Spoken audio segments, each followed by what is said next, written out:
Hola, bienvenidos al curso de métodos numéricos. Soy la profesora Blanca Guillén y en esta ocasión les hablaré sobre el condicionamiento y estabilidad de los métodos numéricos. Les recuerdo que este es el tercer video del tema aproximaciones y errores. Vamos a comenzar este tema con un ejemplo, con el fin de ilustrarles cómo analizar la estabilidad de los métodos y cómo se detecta, siempre que sea posible detectarla. Para ello vamos a considerar el problema siguiente. X menos 2 a la 4 igual a 0. Fíjense que se trata de determinar las 4 raíces, porque está elevado a la 4, de este polinomio X menos 2. Nosotros ya sabemos por cursos previos que la solución viene dada por X igual a 2. Obviamente es una raíz de multiplicidad 4. Bien, este binomio a la 4 puede ser desarrollado, expandido en los diferentes factores que lo conforman y como vemos acá, ustedes pueden hacer esa tarea, resulta el polinomio x a la 4 menos 8x al cubo más 24x cuadrado menos 32x más 16. Vamos a enfocarnos en el término independiente. ¿Por qué? Porque estamos interesados en perturbar ligeramente este problema. ¿Qué significa perturbar? Que ya no vamos a considerar el término independiente como 16, sino que vamos a tomar una aproximación de ese término, en este caso particular, 15.99999999. Y estamos interesados ahora en resolver ese problema. Fíjense que ese problema admite la forma compacta de x menos 2 a la 4 menos 10 a la menos 8 igual a 0. El primer término se corresponde con el problema original. Y lo que resta es el error que le estamos introduciendo al problema original. Es la pequeña perturbación. Fíjense que esa perturbación es realmente muy chica, del orden de 10 a la menos 8, eso es prácticamente 0. Bien, vamos entonces a calcular las raíces de ese polinomio. Yo en particular las calculé utilizando MATLAB con el comando roots. Y MATLAB me devolvió estas 4 raíces. Las dos primeras son x1 igual a 2.01 y x2 igual a 1.99. Dos números reales que, como vemos, están muy cerca de dos de las raíces, que son reales igual a 2. Las otras dos raíces sabemos ciertamente que siguen siendo 2, también reales, pero el resultado que me devuelve MATLAB son dos raíces complejas. Obviamente, recuerden que si un polinomio tiene una raíz compleja, entonces su conjugado complejo también es raíz. Por lo tanto, me está devolviendo el número complejo 2 más 0.01 por i y 2 menos 0.01 por i. Es decir, tengo entonces las 4 raíces, 2 son reales y 2 son complejas. Las dos reales están muy cerca de la solución del problema original, pero las dos complejas obviamente han desvirtuado por completo la solución del problema original. Es decir, la solución que obtuve ahora está lejos de la solución original. ¿Por qué ocurre esto? Bien, ese problema tiene que ver con la condición y estabilidad que en el texto del Chapra la van a encontrar en la página 96, desplegadita, les sugiero que la lean. Yo les traje aquí un pequeño resumen. Allí Chapra nos dice que la condición de un problema matemático está relacionado con la sensibilidad a los cambios en los datos de entrada. Se dice que un cálculo es numéricamente inestable si la inexactitud de los valores de entrada es aumentada considerablemente por el método numérico. Si ustedes observan, eso es exactamente lo que está pasando acá. Es decir, los datos, como datos de entrada, en nuestro caso los datos de entrada que estamos manipulando son el término independiente, que lo pasamos de 16 a 15.99, es decir, hicimos un pequeño cambio en un dato de entrada. y vimos cómo los resultados o los valores que nos resultaron cambiaron drásticamente cuando utilizamos, en este caso, el método de raíces para determinar la solución. Bien, entonces eso nos dice a nosotros, de acuerdo con la nota que les mostré del chakra, que este problema es un problema que está mal condicionado. Precisaremos más adelante el término con exactitud. En resumen, por ahora, un pequeño cambio que hicimos en los datos iniciales produjo un gran cambio en la solución. El método que estoy utilizando, que es el Roots de MATLAB, está amplificando de manera considerable el error inicial. Por ello, el problema, bueno, de hecho el problema está mal condicionado de entrada. Este es un problema matemáticamente mal condicionado y el cálculo es numéricamente inestable. Eso es el resumen que hacemos de lo que nos trae Chapra en relación con la condición y la estabilidad. Precisamos entonces estas ideas de manera formal. Cuando cambios pequeños en los datos, estoy hablando de datos del problema, producen solamente un cambio pequeño en las soluciones, vamos a decir que el problema está bien condicionado. Si no ocurre eso, entonces está mal condicionado. Fue lo que nos ocurrió. Un pequeño cambio que introdujimos en el dato inicial, en este caso 16 por 15, 99, 99, 99, 99, nos produjo un cambio grande en la solución, o sea, nos distorsionó completamente la solución del problema. Por esa razón, ese problema está mal condicionado. Los problemas mal condicionados, sin embargo, se pueden resolver con una precisión razonable si los cálculos, por ejemplo, se realizan de manera cuidadosa. Vamos a suponer, utilizando precisión múltiple. Y eso va a ocurrir independientemente del método que estemos utilizando. Es decir, podemos quitarnos el problema del mal condicionamiento empleando una mejor precisión, una mayor precisión. Por otro lado, si tenemos un problema bien condicionado, ese problema lo podemos resolver utilizando cualquier método numérico que sea estable para el problema. Entonces, mejoramos el desempeño para resolver un problema mal condicionado. Por ejemplo, pudiéramos hacerlo utilizando precisión múltiple.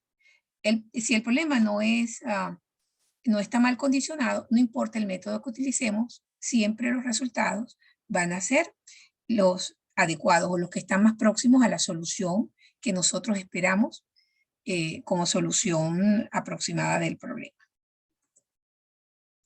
El otro criterio que nosotros vamos a manejar es la estabilidad.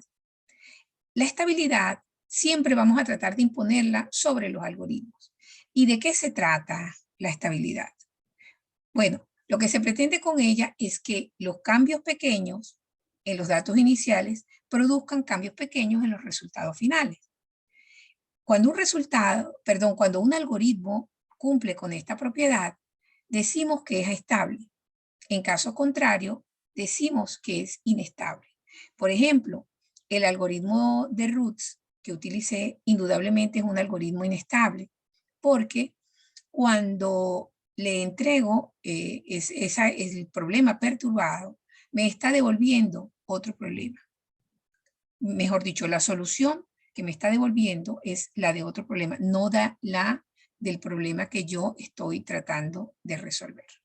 De modo que para el problema que tengo, que es inestable, el método también lo es en este caso. Algunos algoritmos, nosotros vamos a ver a lo largo del curso que algunos algoritmos son estables para ciertas elecciones de los datos iniciales. Cuando eso ocurre, el algoritmo se dice que es condicionalmente estable.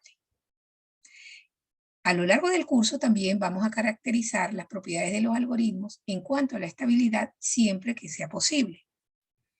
Y siempre vamos a tratar, es una recomendación de elegir métodos que produzca resultados precisos para una amplia variedad de problemas. Afortunadamente, en el área de análisis numérico, la mayoría de los métodos que están de uso, pues, digamos, generalizado, están bien establecidos sus condiciones, si son estables, si son, no son, si son inestables o si son condicionalmente estables.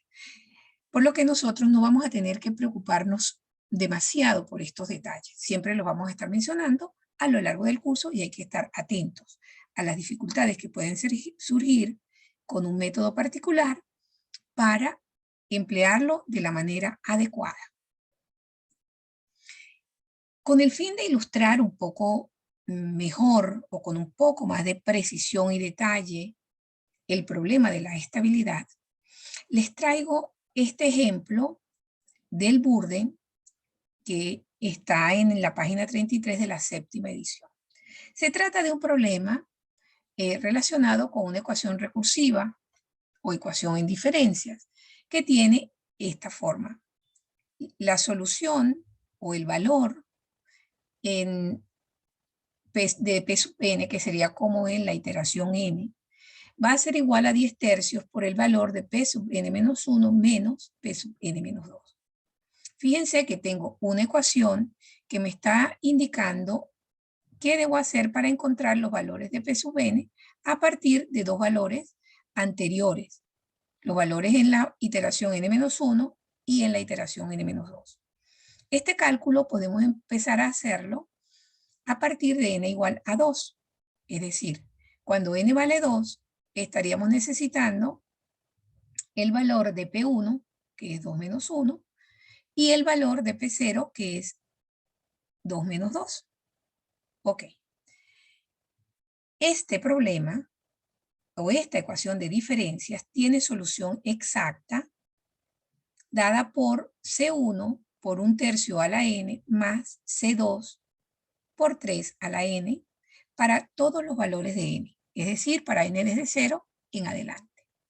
Y cualesquiera constantes C1 y C2. Es decir, si ustedes establecen las constantes C1 y C2, pues tendrán los valores de P0 y P1. Viceversa, si ustedes establecen los valores de P0 y P1, entonces van a obtener los valores de C1 y C2. Veamos rápidamente cómo es esto. Eso que les acabo de decir aquí se los estoy resumiendo.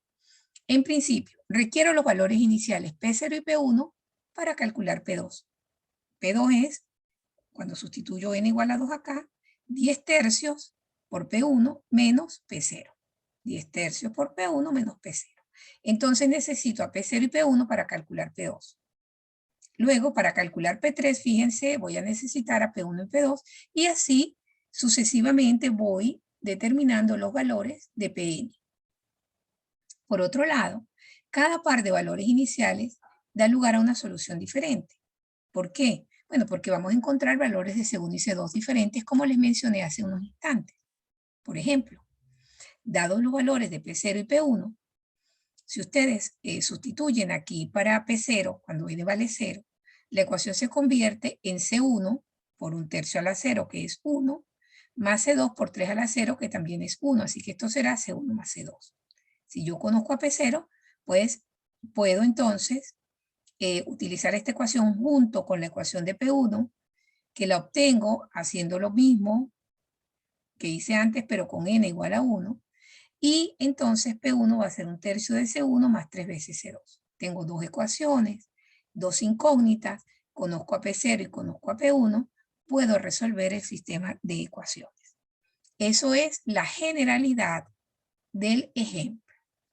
Vamos ahora a ver detalles. Por ejemplo, supongan que elegimos las condiciones iniciales P0 y P1, donde P0 vale 1 y P1 vale 1/3.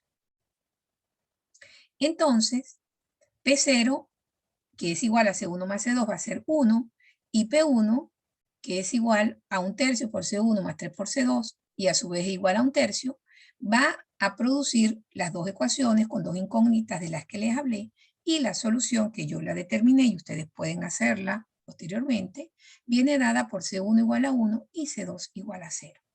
Entonces, para estas condiciones iniciales, considerando esta fórmula recursiva, la solución exacta viene dada por 1/3 a la n.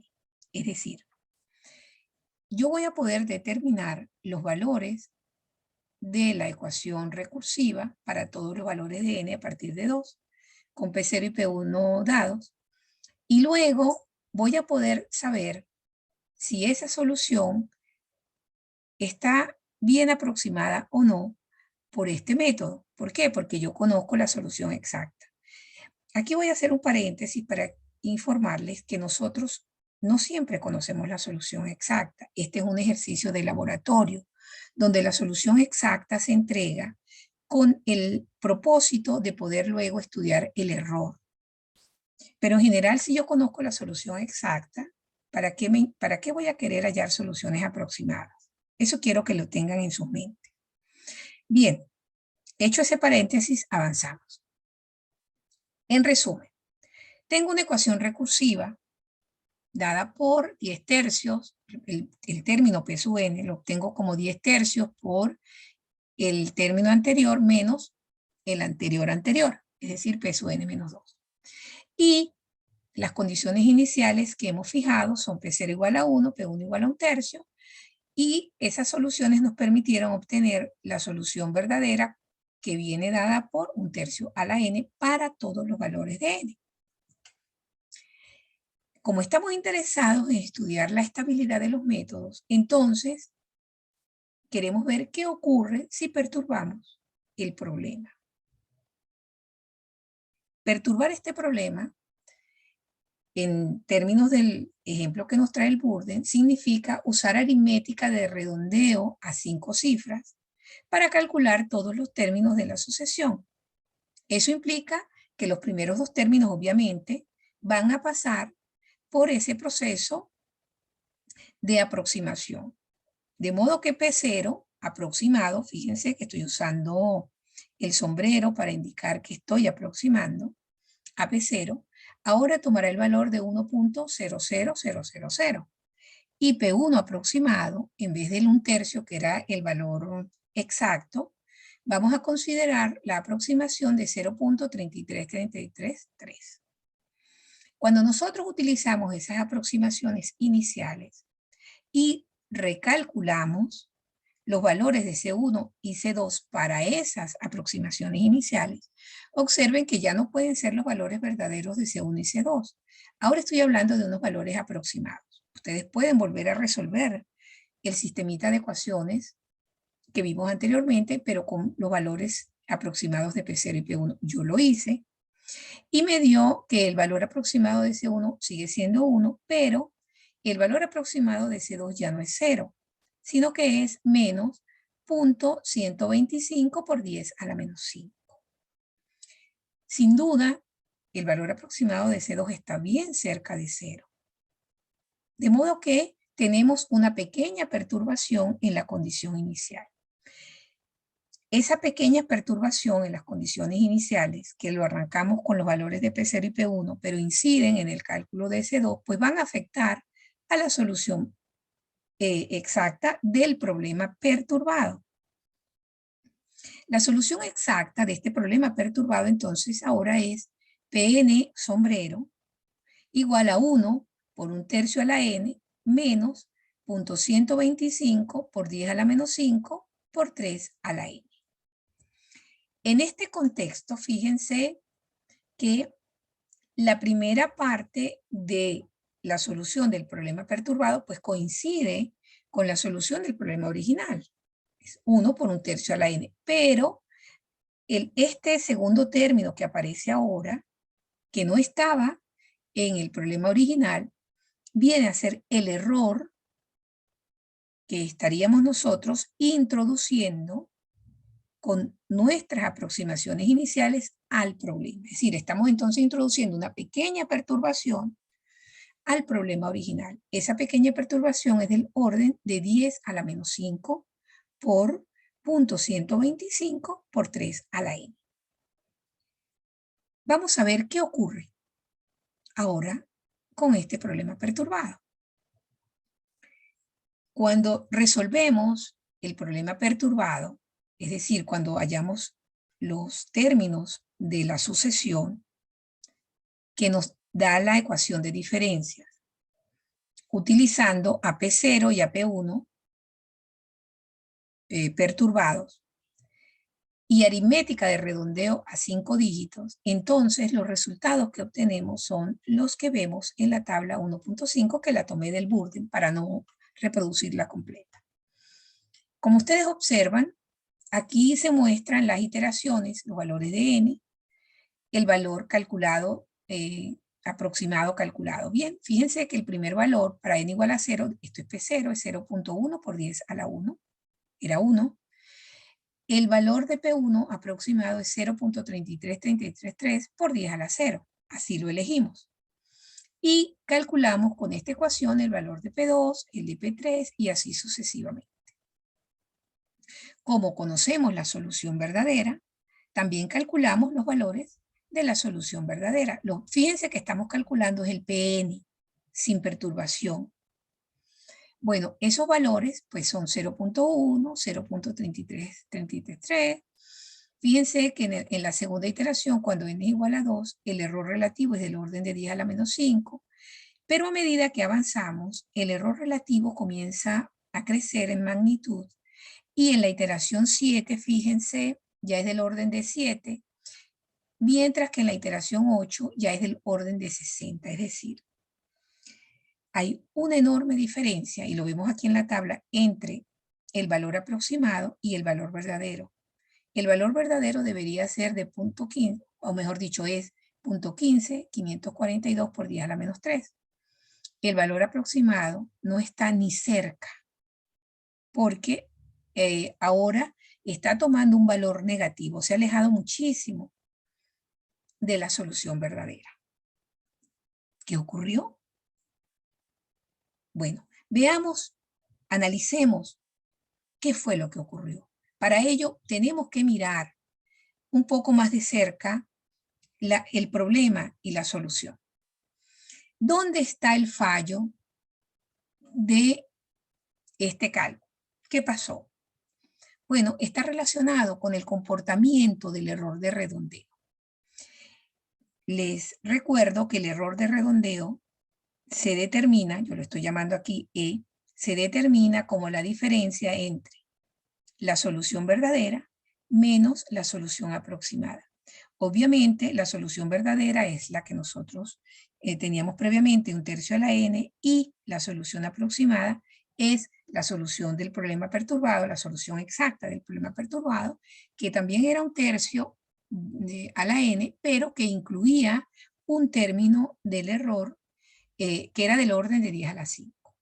Yo les dejo como ejercicio que ustedes demuestren que este error, que por cierto cambia cada vez que nos movemos con n, para E0, E1, E2, etc.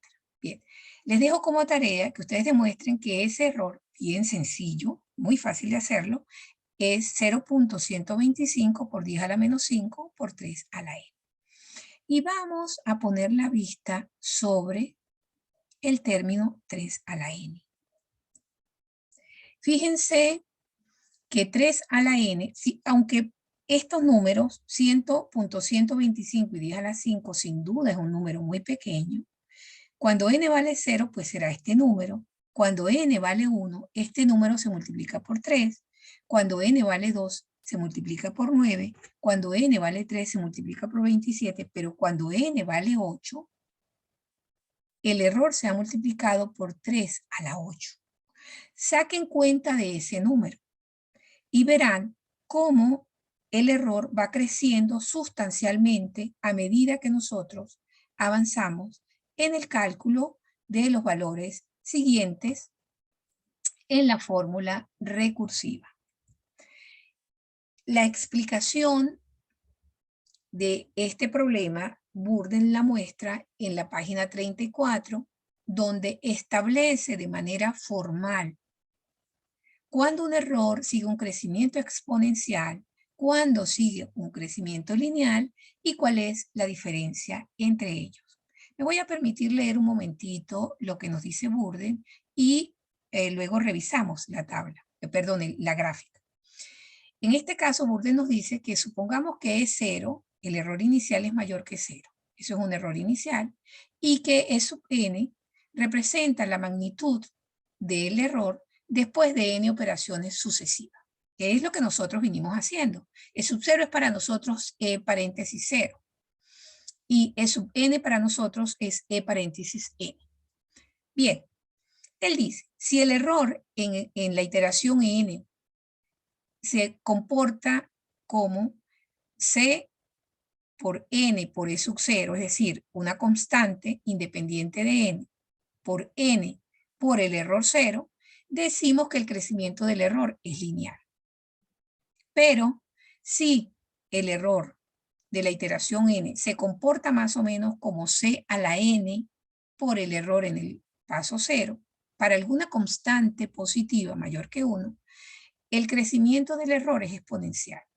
Fíjense que en nuestro problema anterior, el error era 3 a la n por el error en el paso 0, que era 0.125 por 10 a la menos 5. Entonces, el crecimiento del error, nosotros ya lo dijimos que era exponencial, ya lo vimos, y fíjense qué ocurre.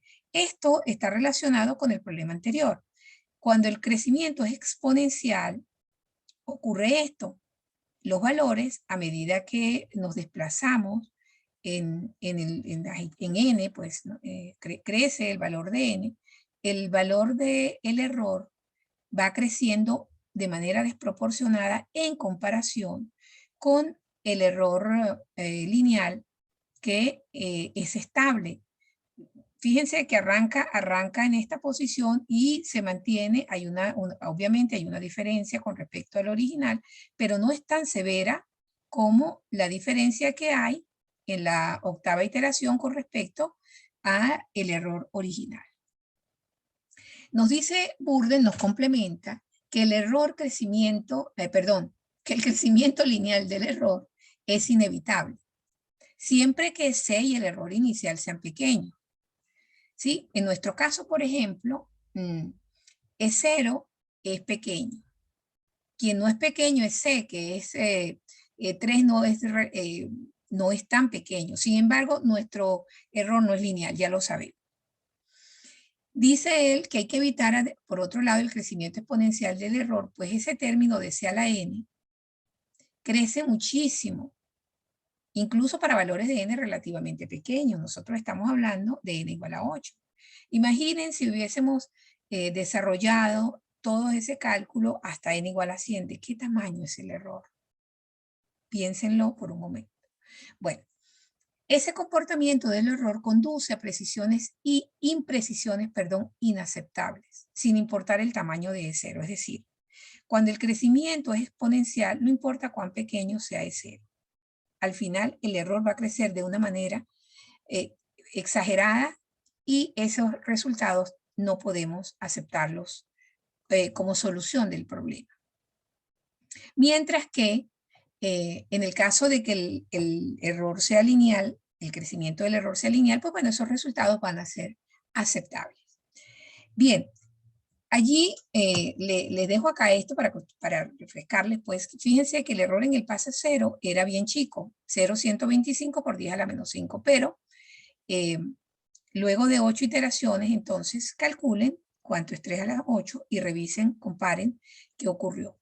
Y bueno, en la tabla se ve perfectamente, se observa el fenómeno de la inestabilidad del método que estamos utilizando. Fíjense que el método que estamos utilizando en este caso es la ecuación de recurrencia.